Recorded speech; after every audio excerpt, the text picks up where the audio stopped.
ये कहानी एक ऐसे कैदी की है जो सिर्फ एक ही काम करता है, धीरे धीरे जेलर और चाबी को ध्यान से देखना। फिर वह अपने सेल में जाकर उस चाबी की हूबहू नकल बनाता है। उसने इसे एकदम परफेक्ट तरीके से किया, उसमें कोई गलती नहीं थी। उसने चाबी के छोटे छोटे हिस्सों को कई बार बनाया ताकि वह उन्हें आसानी से कॉपी कर सके, लेकिन इतना काफी नहीं था। जब जेलर उसकी कोठरी में आता, वह एक माचिस की तीली से लॉक के छेद को ध्यान से देखता, फिर एक सफेद कागज लेता और लॉक पर रगड़ता ताकि बाहरी संरचना की छाप उस पर आ जाए, और फिर आंतरिक संरचना की। वह कागज को लॉक के अंदर डालता और एक लकड़ी की तीली से उसे धीरे धीरे दबाता जिससे अंदरूनी हिस्सा उभर कर दिखे। फिर वह उसे चाबी के पैटर्न से मिलाकर देखता। अब उसके पास एक नक्शा था, लेकिन असली चुनौती थी असली चाबी बनाना, और वो भी बिना धातु के। तो उसने लकड़ी से चाबी बनाने की योजना बनाई। जब उसने अपने दोस्तों को बताया, वे हंस पड़े, बोले कि लकड़ी की चाबी टूट जाएगी, लेकिन उसने समझाया कि अगर लकड़ी को पैटर्न के हिसाब से सही से काटा जाए तो वह नहीं टूटेगी। उस दिन उसने मेहनत शुरू की। उसने एक मोटा मॉडल बनाया और उसे बोतल में छिपा दिया। जब वह चाबी को लॉक में लगाने की कोशिश कर रहा था, एक छोटी सी गलती हुई, चाबी लॉक में अटक गई और जेलर ने उसे चेक किया। उसने उसे निकालने की कोशिश की, लेकिन चाबी अंदर ही फंस गई। उसके एक दोस्त ने स्क्रू ड्राइवर फेंक कर लॉक खोल दिया। उसी समय एक मोटा जेलर आ गया, लेकिन वह आया नहीं, बस बाहर से देखा और चला गया। ये बहुत बड़ी बात थी। उसने फिर से दरवाजा बंद कर दिया। कई बार उसने चाबी को लंबी छड़ी में फंसाकर लॉक में लगाने की कोशिश की, लेकिन वह घूमती नहीं थी। किसी ने सुझाव दिया कि लकड़ी की बजाय लोहे की छड़ी का उपयोग करना चाहिए, लेकिन लंबी छड़ी नहीं थी। फिर एक दिन वह जेल की वर्कशॉप में गया और देखा कि एक बूढ़ा कैदी चरखा चला रहा है। इससे उसे एक आइडिया आया। उसने एक छोटा सा पुर्जा बनाया और उसमें चाबी लगा दी। फिर उसने उसे टेस्ट किया, लेकिन चाबी फिट नहीं हो रही थी। उसे सही से बनाना था। अंत में उसने लॉक को खोल लिया, लेकिन फिर जेलर आ गया। उसे चाबी जल्दी से छुपानी थी, लेकिन वह गिर गई। जेलर बहुत पास आ गया और अगर कुछ भी मिल जाता तो सब कुछ खत्म हो जाता। तभी उसे याद आया कि उसके पास च्युइंग गम है। उसने च्युइंग गम चबाई और उसे चाबी को चिपकाकर छड़ी में लगाया। कई बार गम गिर जाती थी या चाबी फंस जाती थी, लेकिन काफी मेहनत के बाद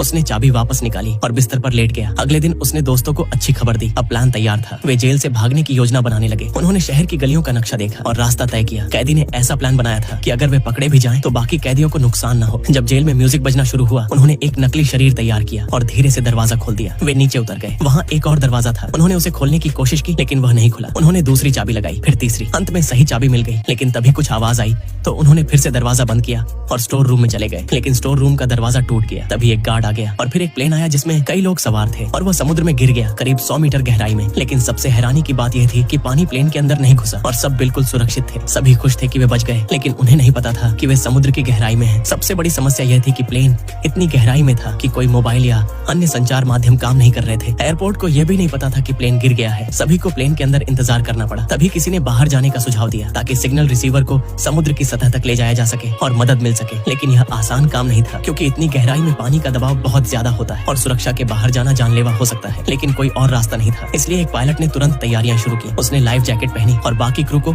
एक कमरे में लॉक कर दिया ताकि दूसरे लोग सुरक्षित रहें। जब पायलट बाहर निकलने की कोशिश करता है, दरवाजा खोलते ही पानी अंदर आ जाता है। वह बहाव में फंस जाता है। दूसरा पायलट उसे अपना ऑक्सीजन देने की कोशिश करता है, लेकिन तब तक उसकी मौत हो चुकी होती है। शायद बहाव का जोर